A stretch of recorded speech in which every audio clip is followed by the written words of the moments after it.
Aries voice, which I didn't even know then. So Ripper dude turned into Sarah Palin, and then we said you should just do a different voice every time you oh, speak. that's right. What's my Aries voice today? I can do British, and that's about as last. He is the god of war and travels a lot, so he's just picks up different accents. I'm the god of war. There you go. That hurts my throat. You should just stick with Margie from North Dakota. I mean, Well. but You did yourself killed, eh? Yeah, you didn't get yourself killed, eh? Sorry. Aries is now Canadian. It's fine. Yeah, I bet that crippled blacksmith was surprised when he netted a couple of stupid kids, eh? Eh? You look good on TV. Eh? All right. Let's go.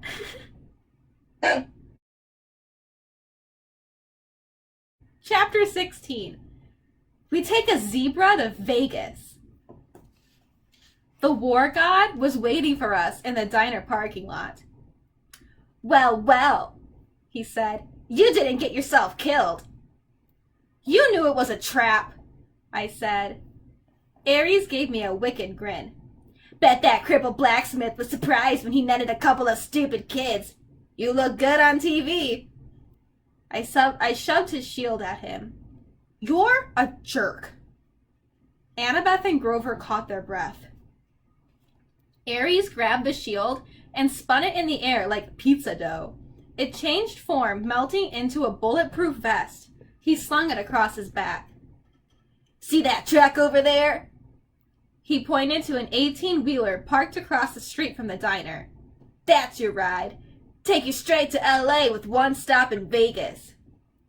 The 18-wheeler had a sign on the back, which I could only read because it was reverse printed white on black, a good combination for dyslexia.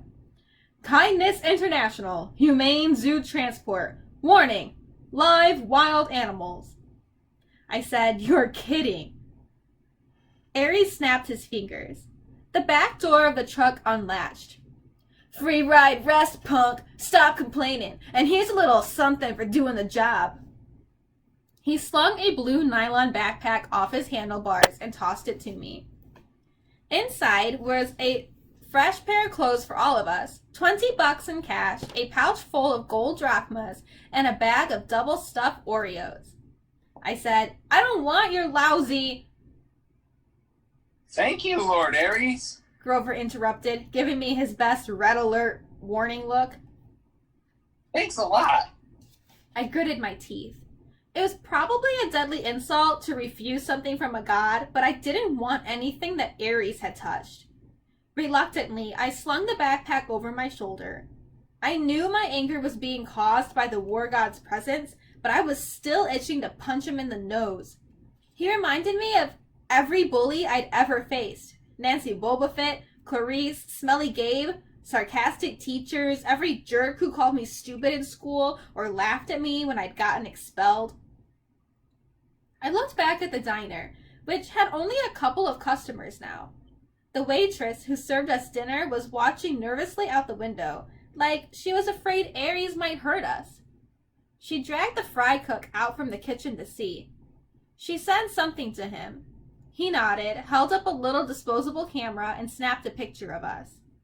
Great, I thought. We'll make the papers again tomorrow. I imagined the headline, 12-year-old outlaw beats up defenseless biker.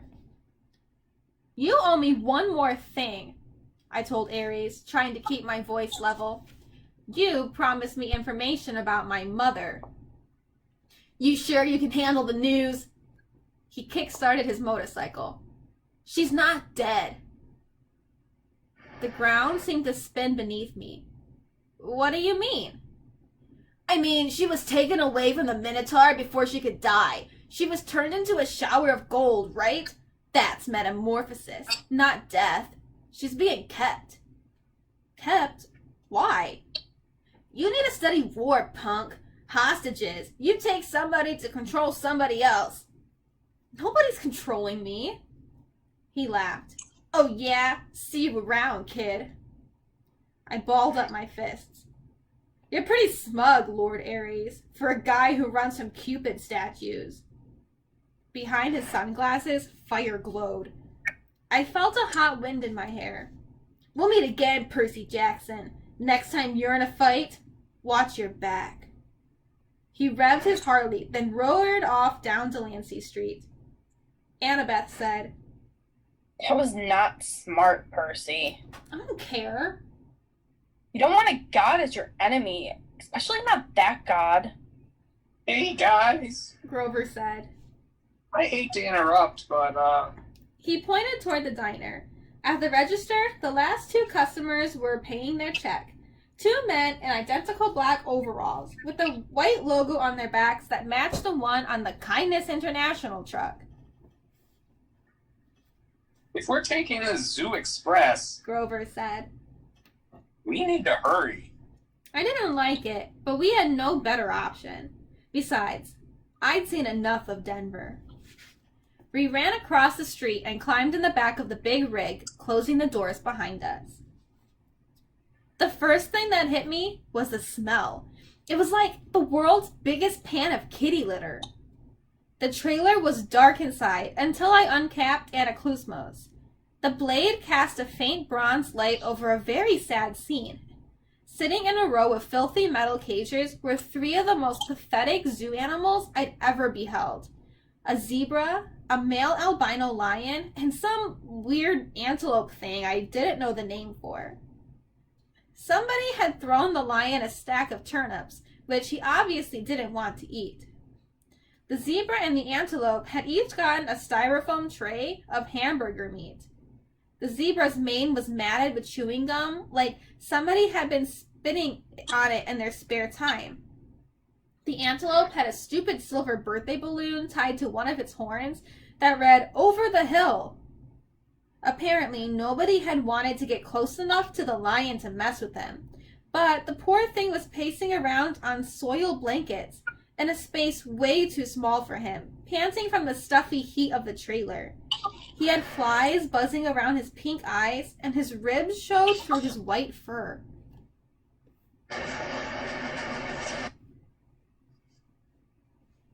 This is kindness? Grover yelled. Humane zoo transport? He probably would have gone right back out to beat up the truckers with his reed pipes, and I would have helped him, but just then the truck's engine roared to life. The trailer started shaking, and we were forced to sit down or fall down. We huddled in the corner on some mildewed feed sacks, trying to ignore the smell and heat and the flies. Grover talked to the animals in a series of goat bleats, but they just stared at him sadly. Annabeth was in favor of breaking the cages and freeing them on the spot, but I pointed out it wouldn't do much good until the truck stopped moving. Besides, I had a feeling we might look a lot better to the lion than those turnips. I found a water jug and refilled their bowls, then used Anaclusmos to drag the mismatched food out of their cages. I gave the meat to the lion and the turnips to the zebra and the antelope.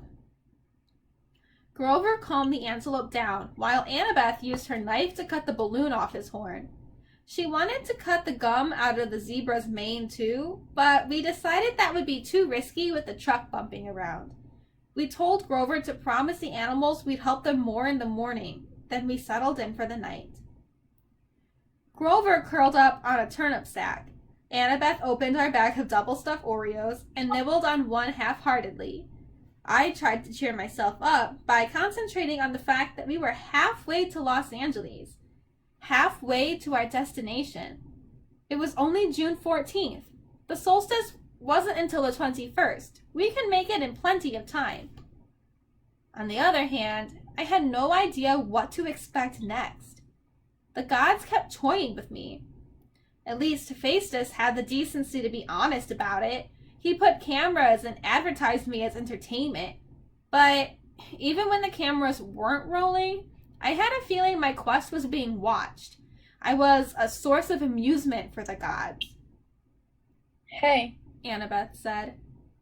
I'm sorry for freaking out back at the water park, Percy. That's okay. It's just She shuddered. spiders. Because of the Arachne story, I guess. She got turned into a spider for challenging your mom to a weaving contest, right? Annabeth nodded. Arachne's children have been taking revenge on the children of Athena ever since. If there's a spider within a mile of me, it'll find me. I hate the creepy little things. Anyway, I owe you. We're a team, remember? I said. Besides, Grover did the fancy flying. I thought he was asleep, but he mumbled from the corner. I was pretty amazing, wasn't I? Annabeth and I laughed. She pulled apart an Oreo, handing me half. And the Iris message, did Luke really say nothing? I munched my cookie and thought about how to answer. The conversation via Rainbow had bothered me all evening. Luke said you and he go way back. He also said Grover wouldn't fail this time. Nobody would turn into a pine tree. In the dim bronze light of the sword blade, it was hard to read their expressions. Grover let out a mournful bray. I should have told you the truth from the beginning. His voice trembled. I thought if you knew what a failure I was, you wouldn't want me along. You were the satyr who tried to rescue Thalia, the daughter of Zeus. He nodded glumly. And the other two half-bloods, Thalia befriended the ones who got safely to camp. I looked at Annabeth. That was you and Luke, wasn't it? She put down her Oreo uneaten. Like you said, Percy, a 7-year-old half-blood wouldn't have made it very far alone. Athena guided me toward help. Thalia was 12. Luke was 14. They'd both run away from home, like me. They were happy to take me with them. They were amazing monster fighters, even without training. We traveled north from Virginia without any real plans, fending off monsters for about 2 weeks before Grover found us. Ooh, excuse me. I was supposed to escort Thalia to camp. He said, sniffling. Only Thalia.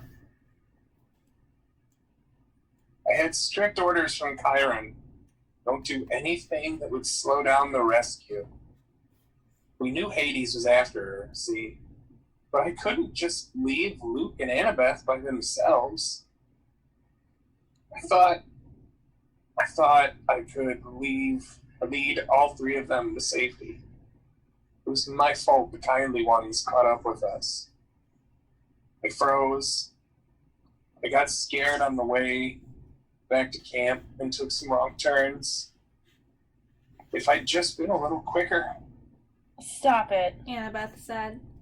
No one blames you. Thalia didn't blame you either. She sacrificed herself to save us. He said miserably.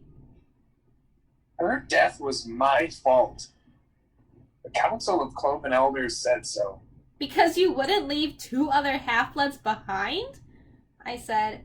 That's not fair. Percy's right. Annabeth said. I wouldn't be here today if it weren't for you, Grover. Neither would Luke. We don't care what the council says. Grover kept sniffling in the dark. It's just my luck. I'm the lamest satyr ever. And I'm fighting the two most powerful half-bloods of the century, Thalia and Percy. You're not lame. Annabeth insisted. You've got more courage than any satyr I've ever met. Name one other who would dare go to the underworld. I bet Percy is really glad you're here right now. She kicked me in the shin. Yeah, I said, which I would have done even without the kick. It's not luck that you found Thalia and me, Grover. You've got the biggest heart of any satyr ever. You're a natural searcher. That's why you'll be the one who finds Pan. I heard a deep, satisfied sigh.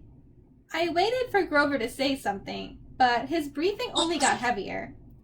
When the sound turned to snoring, I realized he'd fallen asleep. How does he do that? I marveled. I don't know. Annabeth said. That was really a nice thing you told him. I meant it. We rode in silence for a few minutes, bumping around on the feed sacks. The zebra munched a turnip, the lion kicked the last of the hamburger meat off his lips and looked at me hopefully. Annabeth rubbed her necklace, like she was thinking deep, strategic thoughts. That pine tree bead, I said. Is that from your first year? She looked. She hadn't even realized what she was doing. Yeah. She said. Every August, the counselors pick the most important events of the summer, and they paint it on that year's beads. I've got Thalia's pine tree, a Greek dry me on fire, a centaur, and a prom dress. Now, that was a weird summer. And the college ring is your father's? It's none of your... She stopped herself. Yeah, it is. You don't have to tell me. No, it's okay. She took a shaky breath. My dad sent it to me folded up in a letter 2 summers ago. The ring looks like his main keepsake from Athena. He wouldn't have gotten through his doctoral program at Harvard without her. That's a long story. Anyway, he said he wanted me to have it. He apologized for being a jerk, said he loved me and missed me. He wanted me to come home and live with him. That doesn't sound so bad. Yeah, well, the problem was I believed him. I tried to go home for that school year, but my stepmom was the same as ever. She didn't want her kids put in danger by living with a freak. Monsters attacked. We argued. Monsters attacked. We argued.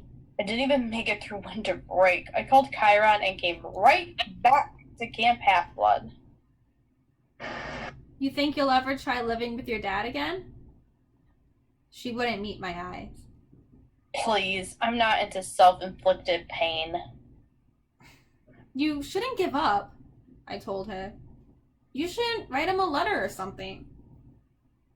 Thanks for the advice, she said coldly. But my father's made his choice about who he wants to live with. We passed another few miles of silence. So, if the gods fight, I said, will things line up the way they did with the Trojan War? Will it be Athena versus Poseidon? She put her head against the backpack Ares had given us and closed her eyes. I don't know what my mom will do. I just know I'll fight next to you. Why? Because you're my friend, seaweed brain. Any more stupid questions? I couldn't think of an answer for that. Fortunately, I didn't have to. Annabeth was asleep. I had trouble following her example, with Grover snoring and an albino lion staring hungrily at me, but eventually I closed my eyes. My nightmare started out as something I dreamed a million times before. I was being forced to take a standardized test while wearing a straitjacket. All the other kids were going out to recess, and the teacher kept saying, "Come on, Percy, you're not stupid, are you? Pick up your pencil." Then the dream strayed from the usual. I looked over at the next desk and saw a girl sitting there, also wearing a straitjacket.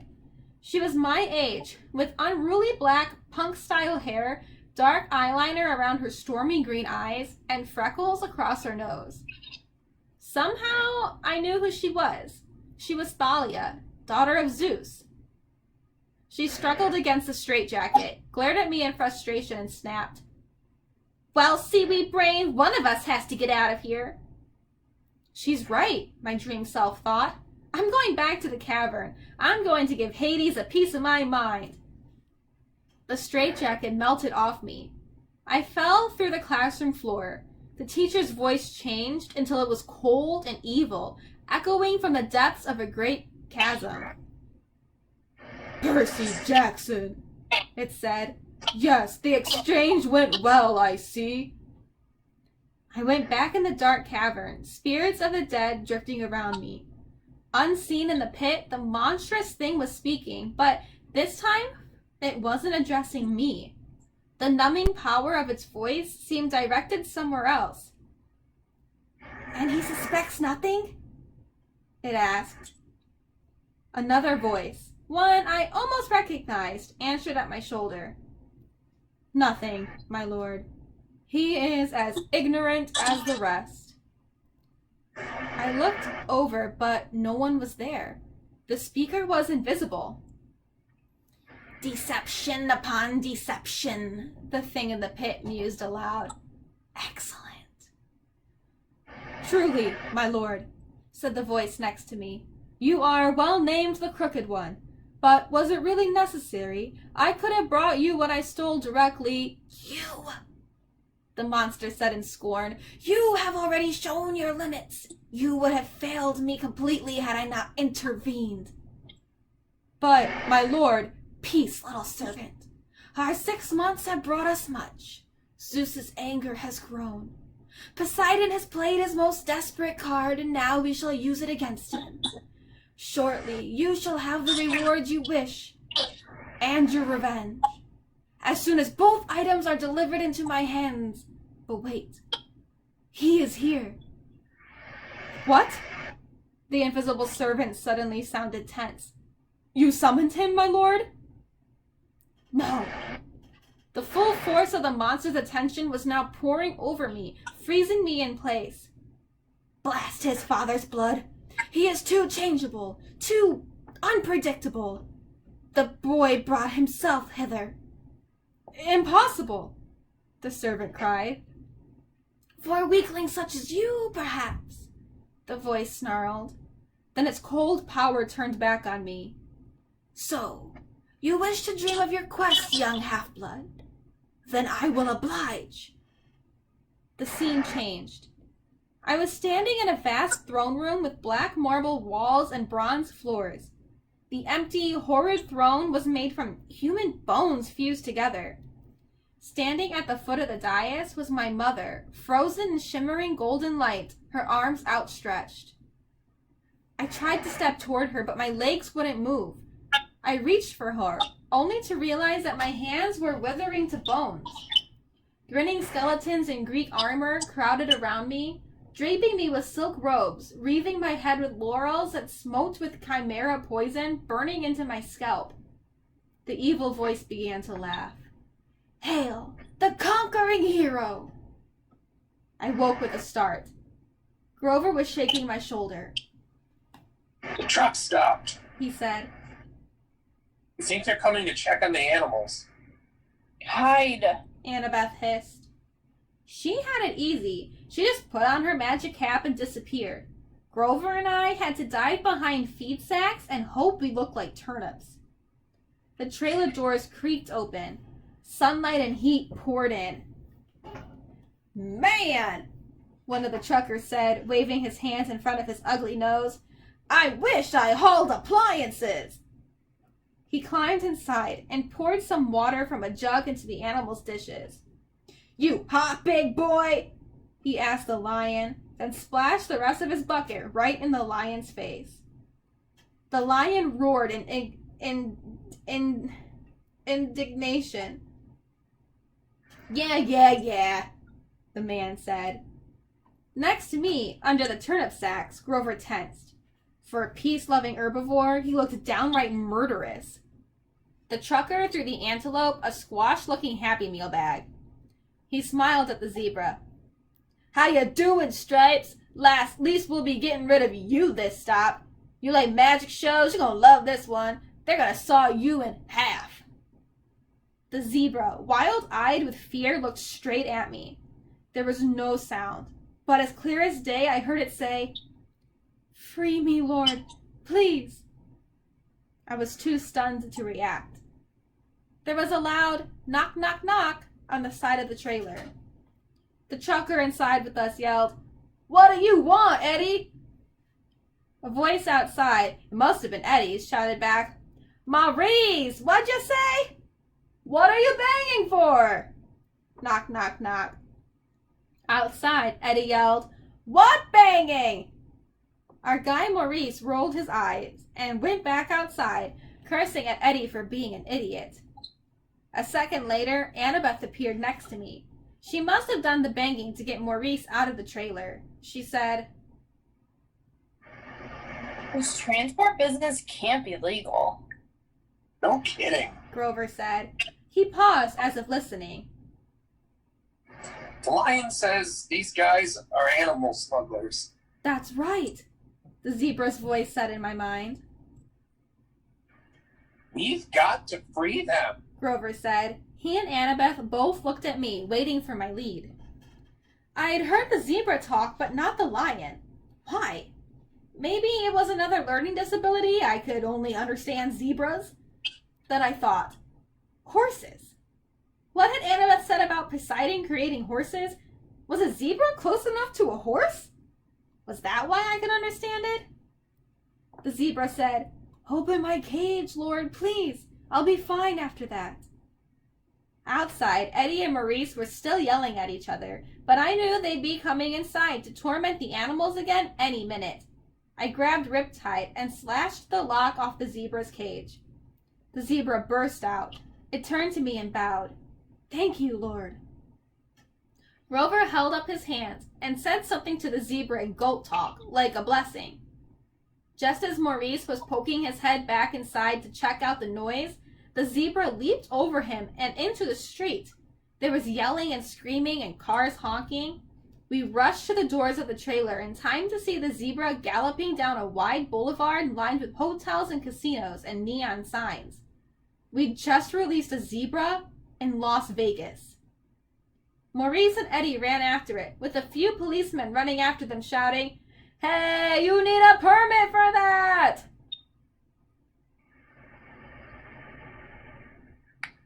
Now would be a good time to leave. Annabeth said. The other animals first. Grover said. I cut the locks with my sword. Grover raised his hands and spoke the same goat blessing he used for the zebra. Good luck, I told the animals. The antelope and the lion burst out of their cages and went off together into the streets. Some tourists screamed. Most just backed off and took pictures, probably thinking it was some kind of stunt by one of the casinos. Will the animals be okay? I asked Grover. I mean, the desert and all. Don't worry, He said. I placed a cedar sanctuary on them. Meaning, They'll reach the wild safely. he said. They'll find water, food, shade, whatever they need until they find a safe place to live. Why can't you place a blessing like that on us? I asked. Well, it only works on animals. So it would only affect Percy. Annabeth reasoned. Hey! I protested. You kidding? She said. Mom, let's get out of this filthy truck. We stumbled out into the desert afternoon.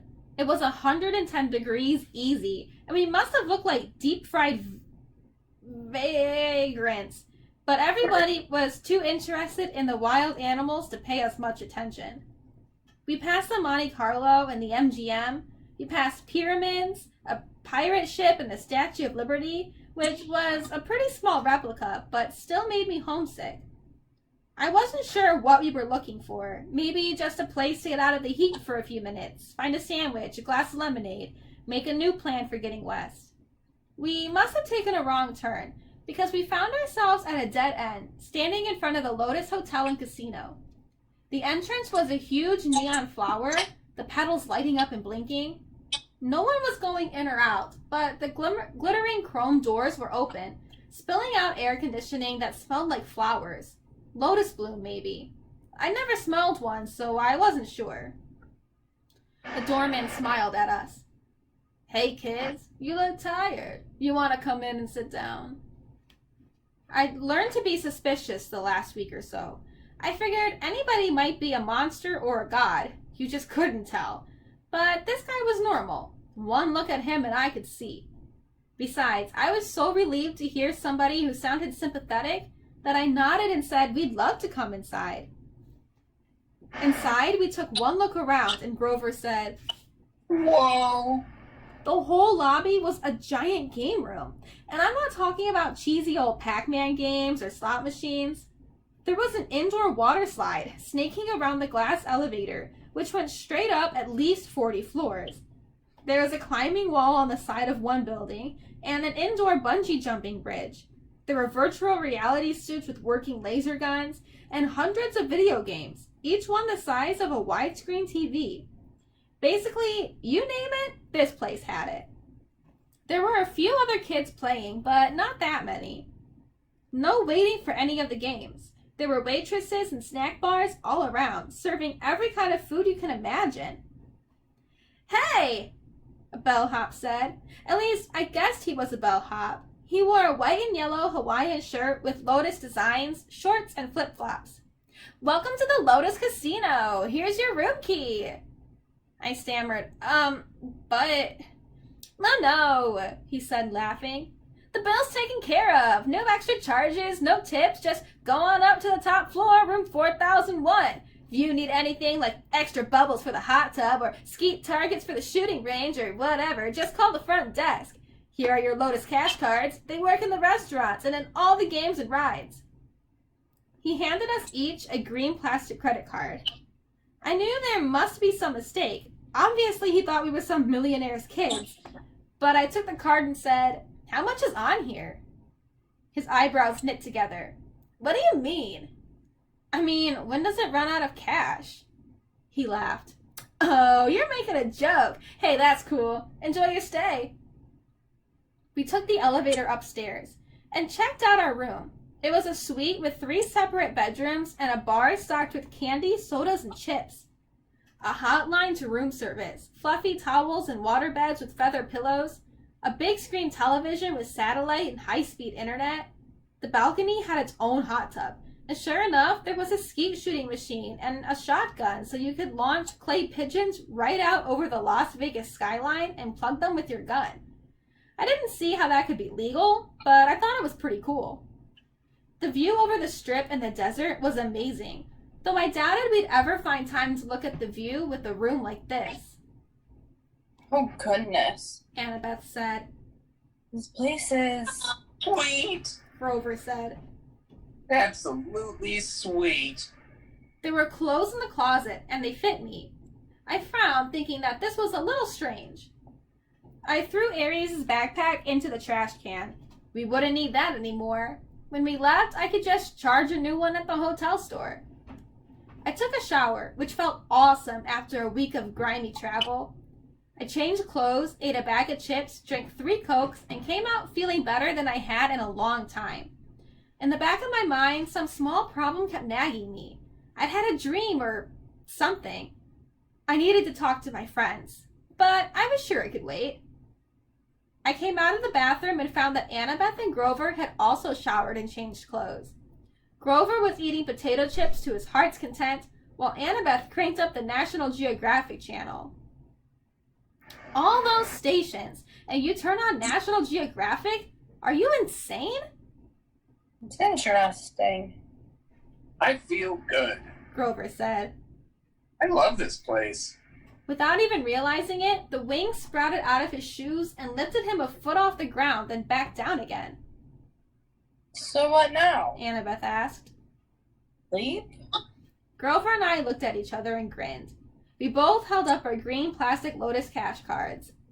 "Playtime," I said. I couldn't remember the last time I had so much fun. I came from a relatively poor family. Our idea of a splurge was eating out at a Burger King and renting a video. A 5-star Vegas hotel? Forget it. I bungee jumped the lobby 5 or 6 times, did the water slide, snowboarded the artificial ski slope, and played virtual reality laser tag and FBI sharpshooter. I saw Grover a few times going from game to game. He really liked the reverse hunter thing, where the deer go out and shoot the rednecks. I saw Annabeth playing trivia games and other brainiac stuff. They had this huge 3D sim game where you build your own city, and you could actually see the holographic buildings rise on the display board. I didn't think much of it, but Annabeth loved it. I'm not sure when I first realized something was wrong. Probably when I noticed the guy standing next to me at VR sharpshooters. He was about 13, I guess, but his clothes were weird. I thought he was some Elvis impersonator's son. He wore bell-bottom jeans and a red t-shirt with black piping, and his hair was permed and gelled like a New Jersey girl's on homecoming night. We played a game of sharpshooters together, and he said, "Groovy, man. Been here 2 weeks and the games keep getting better and better." Groovy? Later, when we were talking, I said something was sick, and he looked at me kind of startled, as if he'd never heard the word used that way before. He said his name was Darren, but as soon as I asked him questions, he got bored with me and started to go back to the computer screen. I said, "Hey, Darren." "What?" "What year is it?" He frowned at me. "It's Monday, May 25th, 2020.